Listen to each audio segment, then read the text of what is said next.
Just who were these guys in 22 Platoon, with whom I was sharing my journey to soldiering stardom? It seems we were the local platoon. I've already mentioned that we were Nashos. So we were all good looking. There were no banana benders, crow eaters, Mexicans, or boys from the west in our platoon. We had a couple of blokes from Canberra. I think the long-haired bloke came from there. We had a few guys from Albury, including twins, the Joss brothers. Call up for national service was decided by ballot based on birth dates, so that's how the twins ended up with us. There were a couple of boys from Temora. I used to go to Temora to the local dances there, so I knew the sister of one of the blokes. We also had guys from Wagga, Batlow and Tumut. We bonded pretty well and we helped each other out. Some coped better than others with the demands on our bodies. And we all pitched in and helped one another. This in essence is the goal of recruit training. To change you from an individual to a member of the group. And more importantly, to be an effective member of the group. To do your own thing and only look after yourself is to be a jack man. There can be no worse label to put on a soldier than to call him a jack man. Everyone must contribute to the group to ensure that the group finishes its task together as a group. The group, of course, is 22 Platoon.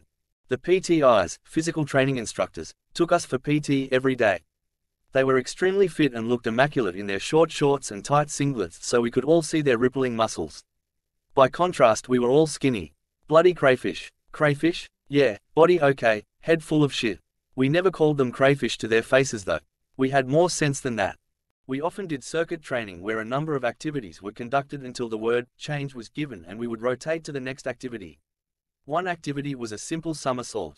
One of the Canberra connection decided to try it on, and each time he went to do a somersault he would do it sideways and roll off the side of the mat. The crayfish pounced. What the fuck are you doing, recruit? A somersault, bombardier. The crayfish then helped him do a simple somersault by guiding him over with a hand on his back. This enabled the rest of us to slow down and take a breather while still appearing to be engaged feverishly in our activity. After a couple of goes at trying to get our guy to do a somersault, the crayfish smelled a rat.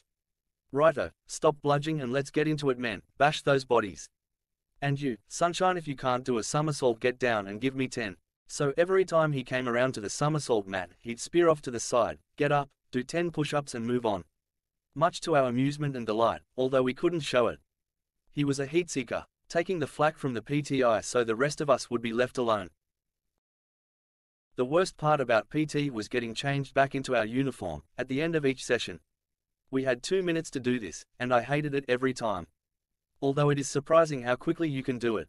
You'd leave your shirt buttoned up, and still attached to your jumper. And take it all off at once. This saved buttoning everything up. One guy was always dressed first. He said he had plenty of practice back in Civvy Street, getting dressed quickly while climbing through a window at the same time. What a skite. So we would dress as fast as we could. Form 3 ranks on the road. Do a bit of wah, 2 free, wah.